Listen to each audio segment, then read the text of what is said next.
दोस्तों, अगर आप हिमाचल प्रदेश नहीं गए हैं ना, तो प्लीज इस वीडियो को जरूर देखिए। दोस्तों, आज तक हमने आपको कई देशों की सैर कराई है, लेकिन आज हम आपको एक ऐसी जगह के सफर पर ले जाने वाले हैं जिसे हमारे भारत देश का जन्नत कहा जाता है। यहाँ की खूबसूरती इतनी कमाल की है कि आपका यहाँ पर दिल आ जाएगा। खूबसूरत होने के साथ साथ इसके बारे में और भी कई रोचक बातें हैं, जिसे जान के आपको हमारे भारत देश के बारे में कुछ नई बातें पता चलेंगी। आज हम आपको बताने वाले हैं amazing facts about Himachal Pradesh. तो अपनी सीट बेल्ट बांध लीजिए और तैयार हो जाइए कमाल के सफर पर जाने के लिए।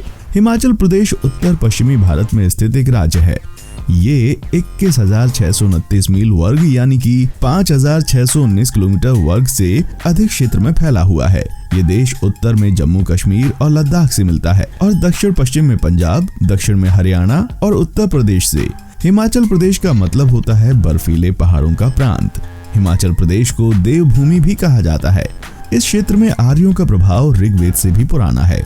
आंग्ल गोरखा युद्ध के बाद ये ब्रिटिश औपनिवेशिक सरकार के हाथ में आ गया। सन 1857 तक महाराजा रणजीत सिंह के शासन के अधीन पंजाब राज्य का हिस्सा था। साल 1956 में इसे केंद्र शासित प्रदेश बना दिया गया, लेकिन 1971 में इसे हिमाचल प्रदेश राज्य अधिनियम 1971 के अंतर्गत इसे 25 जनवरी 1971 को भारत का 18वां राज्य बनाया गया। दोस्तों, हिमाचल प्रदेश एक ऐसा राज्य है जिसकी तुलना कई लोगों द्वारा स्वर्ग से की जाती है, और करें भी क्यों ना, ये जगह है ही इतनी खूबसूरत। जब भी कोई यहाँ जाने का विचार करता है तो सबसे पहले इसकी राजधानी शिमला दिमाग में आती है। आपने भी कभी न कभी सोचा होगा कि मुझे एक बार शिमला जरूर जाना है, क्योंकि ये जगह है ही इतनी खूबसूरत। दोस्तों, इस जगह की जियोग्राफिक मार्किंग भी कमाल की है। आप जानते होंगे कि इसे हिमाचल प्रदेश कहने के पीछे और भी एक कारण है कि ये देश हिमालय की गोद में बसा है। इस देश का ज्यादातर हिस्सा बर्फ में ढका रहता है। ये जानने के बाद आपको लगेगा ही नहीं कि आप भारत में आए हैं। वाकई में ये जगह आपको बाहर की दुनिया का एक्सपीरियंस देगी। अगर आप कभी बर्फीली जगह पर नहीं गए हैं तो इस जगह का अट्रैक्शन बर्फीली जगह ही है। ये पूरे तरीके से एक पहाड़ी क्षेत्र है जो कि कुदरत के संसाधनों से घिरा हुआ है। यहाँ जाकर आपको ऐसा लगेगा कि आप कुदरत के और करीब आ गए हैं। इस देश में ज्यादातर लोग हिंदू हैं। देखा जाए तो इस देश में 96% लोग हिंदू हैं, बचे 3% मुस्लिम और 1% बाकी सारे अलग अलग धर्म के लोग रहते हैं। 96% हिंदू रहने की वजह से यहाँ पर कई जगहों में हमें भारत की पुराने कल्चर को देखने का मौका मिलता है। ये जगह बहुत ही धार्मिक जगह है। यहाँ आपको जगह जगह पर मंदिर मिल जाएंगे। यहाँ पर कई रहस्यमय जगह होने का दावा भी किया जाता है, जैसे कि कई पौराणिक देवताओं की गुफा होने का। दोस्तों, इस जगह पर जाकर आपको ये पता चल जाएगा कि यहाँ लोग धर्म को बहुत ज्यादा मानते हैं। यहाँ कुछ जगह पर चर्च और मस्जिद भी हैं और यहाँ के लोग बहुत ज्यादा भाईचारे से रहते हैं। यहाँ कभी कभार ही ऐसे किस्से सामने आते हैं जहाँ दो धर्मों के बीच लड़ाई हुई हो। यहाँ के लोग आज भी खेती करते हैं। आज भी यहाँ 90% लोग सिंपल जीवन जीना पसंद करते हैं और अपने हिमाचल में ही रहना पसंद करते हैं। लेकिन यहाँ कुछ पढ़े लिखे लोग भी हैं जो नौकरी की तलाश में दूसरे देश गए हुए हैं। आज जहाँ बाकी कई देशों में अपने कल्चर को लोग भूलते जा रहे हैं, वहीं हिमाचल में आज भी लोग अपने हिमाचली कपड़ों को ही पहनते हैं, जो कि इनकी संस्कृति को बचा कर रखती है। ऐसे कपड़े आप कहीं और पर भी देखेंगे तो आसानी से बता सकेंगे कि ये हिमाचल के लोग हैं। इन लोगों को पूरी दुनिया में अलग से ही पहचाना जा सकता है। एक जगह पर जहाँ ये अपने कपड़ों से अपनी पहचान बरकरार रखते हैं, बिल्कुल वैसे ही इनके भोजन ने भी हिमाचल की एक अलग पहचान बना रखी है। यहाँ का खाना बहुत ही ज्यादा स्वादिष्ट होने के साथ साथ पौष्टिक होता है। यहाँ के लोग ज्यादा तला हुआ खाना पसंद नहीं करते। यहाँ उबले हुए खाने, हरी सब्जियाँ, ऐसा सब खाना लोग पसंद करते हैं। हरी सब्जियों का नाम सुनकर आपको लग रहा होगा कि इतनी स्वादिष्ट नहीं होती, लेकिन इनका बनाने का तरीका बहुत ही अलग है, जिसके चलते यहाँ की सब्जियाँ बहुत ज्यादा स्वादिष्ट लगती हैं। और ऐसे हेल्दी खाने की वजह से यहाँ के लोगों की सेहत बहुत अच्छी रहती है। इनको हमेशा तंदुरुस्त रहना पड़ता है, क्योंकि ठंड में बीमार होना बहुत ज्यादा बुरा होता है। और यहाँ ठंड कितनी है ये तो आप और मैं दोनों जानते हैं। यहाँ पर ज्यादातर लोग वेजिटेरियन खाना ही पसंद करते हैं। इनका मानना है कि शाकाहारी खाना बहुत सही होता है और सेहत के लिए भी अच्छा होता है। हिमाचल प्रदेश का इतिहास सिंधु घाटी सभ्यता के समय का है। कोयली, हाली, दागी, धौसी, दसा, खासा, किन्नर और किरात जैसे समुदाय के लोग इस क्षेत्र में रह रहे थे।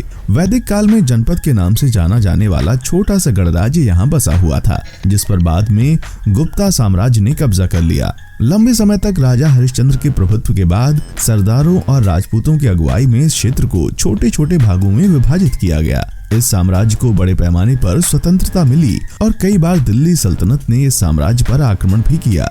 10वीं शताब्दी के शुरू में ही महमूद गजनवी ने कांगड़ा पर कब्जा किया था। तैमूर और सिकंदर लोधी भी राज्य के निचले पहाड़ी क्षेत्र पर कब्जा कर रहे थे और बहुत से युद्ध करके उन्होंने कई किलों पर कब्जा कर लिया था। इसके बाद हिमाचल प्रदेश को आजादी मिली थी। 15 अप्रैल 1948 को 28 छोटे प्रांतीय राज्यों के एकीकरण के चलते इन्हें पश्चिमी हिमालय के राज्यों में शामिल कर लिया गया, जिन्हें शिमला पहाड़ी राज्य और 4 पंजाब दक्षिणी पहाड़ी राज्य के नाम से जाना जाने लगा। 1948 में अंडर सेक्शन 3 और 4 के तहत इन राज्यों का एकीकरण किया गया था। 1 अप्रैल 1954 के तहत बिलासपुर को हिमाचल प्रदेश में ही शामिल कर लिया गया। 26 जनवरी 1951 को भारतीय संविधान के लागू होते ही और लेफ्टिनेंट गवर्नर के नियुक्त होते ही हिमाचल प्रदेश पार्ट सी राज्य बन गया। 1952 में विधानसभा चुनाव का आयोजन किया गया। इसके बाद 1 नवंबर 1956 को हिमाचल प्रदेश केंद्र शासित प्रदेश बन चुका था। 1 नवंबर 1966 को पंजाब पुनर्निर्माण एक्ट 1966 के तहत पंजाब राज्य के कुछ भाग जैसे शिमला, कांगड़ा, कुल्लू और स्पीति जिले, अंबाला जिले की नालागढ़ तहसील, लोहरा, अंब और उन कानूंगो सर्किल, संतोखा गार्ज कानूंगो सर्किल और होशियारपुर जिले के कुछ भाग, धार कालन कानूंगो सर्किल के गुरदासपुर जिले की पठानकोट तहसील को हिमाचल प्रदेश में मिला लिया गया। 18 दिसंबर 1970 को संसद ने हिमाचल प्रदेश एक्ट जारी कर दिया और 25 जनवरी 1971 को इस नए राज्य की आधिकारिक रूप से घोषणा हुई। डॉक्टर यशवंत सिंह परमार के पहले मुख्यमंत्री बनते ही हिमाचल प्रदेश भारतीय संघ का 18वां राज्य बन चुका था और तभी शिमला की पॉपुलैरिटी देखकर शिमला को हिमाचल प्रदेश की राजधानी बनाया गया। यानी कि इस राज्य का इतिहास बहुत पुराना है और काफी अनोखा भी। कई राजाओं ने यहाँ पर राज किया है और यहाँ कई लड़ाइयाँ लड़ी गयी और फिर देश के आजाद होने के बाद इसमें कई बदलाव आए और ये सब वाकई काफी दिलचस्प भी है। ये राज्य बहुभाषी होने के साथ ही बहुसांस्कृतिक राज्य है। हिमाचल प्रदेश में आदिवासी लोग भी रहते हैं। हिमाचल खासकर हस्तशिल्प के लिए जाना जाता है। Carpet, leather work, shawl, Kangra painting, चामरूमल, धातु की वस्तुएं, लकड़ी की कारीगरी और चित्रकला यहाँ की हस्तशिल्प के मुख्य उदाहरण हैं। हिमाचल प्रदेश की पश्मीना शॉल की मांग केवल हिमाचल प्रदेश में ही नहीं बल्कि देश भर में रहती है। हिमाचली टोपियां खासकर कारीगरी के लिए जानी जाती हैं। यहाँ कई आदिवासी गीत संगीत भी होते हैं और पारंपरिक नृत्य भी, जो आपने कहीं नहीं देखे होंगे। वाकई में ये सब काफी कमाल का और दिलचस्प है। अगर आप यहाँ कभी जाते हैं तो खास करके ठंडी के मौसम में जाना चाहिए। इस सीजन में आप इस जगह को सबसे कमाल के तरीके से जान पाएंगे। ठंडी में यहाँ सेब भी मिलते हैं और पेड़ पर जब पहला सेब पकता है तो उसे पेड़ का सबसे मीठा सेब माना जाता है और अगर आप किस्मत वाले रहे तो आप वो भी चख सकते हैं। राज्य के आर्थिक विकास में टूरिस्ट अट्रैक्शन का महत्वपूर्ण योगदान रहा है। हिमालय के अमेजिंग लैंडस्केप के साथ ये पहाड़ी राज्य दुनिया भर के लाखों पर्यटकों को आकर्षित करता है। शिमला, मनाली, डलहौजी, चंबा, धर्मशाला और कुल्लू जैसे हिल स्टेशन इंडियन और फॉरेनर दोनों टूरिस्ट के बीच काफी प्रसिद्ध हैं। हिंदू मान्यताओं के आधार पर इसे देवताओं की भूमि भी कहा जाता है। माना जाता है कि भगवान शिव हिमालय को ही अपना घर मानते थे और राज्य का ज्यादातर भाग हिमालय से ही घिरा हुआ है। आधुनिक साहित्य में उत्तराखंड को भी देवताओं की भूमि कहा गया है। पंजाब राज्य से हिमाचल प्रदेश में प्रवेश करने वाले पर्यटकों को रास्ते में देवताओं की भूमि पर आपका स्वागत है ऐसे बोर्ड भी दिखाई पड़ते हैं। साथ ही राज्य में बहुत सारे तीर्थ स्थल भी हैं, जैसे नैना देवी मंदिर, भीमकाली मंदिर, वज्रेश्वरी मंदिर, ज्वालाजी मंदिर, चिंतापूर्णी, बैजनाथ मंदिर, बिजली महादेव, मनु मंदिर और ऐसे सैकड़ों कई सारे कमल के मंदिर हैं और इसीलिए प्राचीन धार्मिक ग्रंथों में इसको देवभूमि के नाम से बुलाया गया है। ये राज्य खासकर थ्रिल सीकर लोगों के लिए है। उनके लिए यहाँ कई साहसिक गतिविधियां हैं, जैसे शिमला में आइस स्केटिंग, कुल्लू में राफ्टिंग बिरबिलिंग और सोलांग घाटी में पैराग्लाइडिंग, मनाली में स्कीइंग, बिलासपुर में बोटिंग और राज्य के विविध भागों में ट्रैकिंग और घुड़सवारी। लाहौल में स्पीति घाटी 3000 मीटर की ऊंचाई पर स्थित है और साहसिक पर्यटकों के लिए ये एक अमेजिंग प्लेस है। फिल्म शूटिंग के लिए भी हिमाचल प्रदेश काफी जाना जाता है।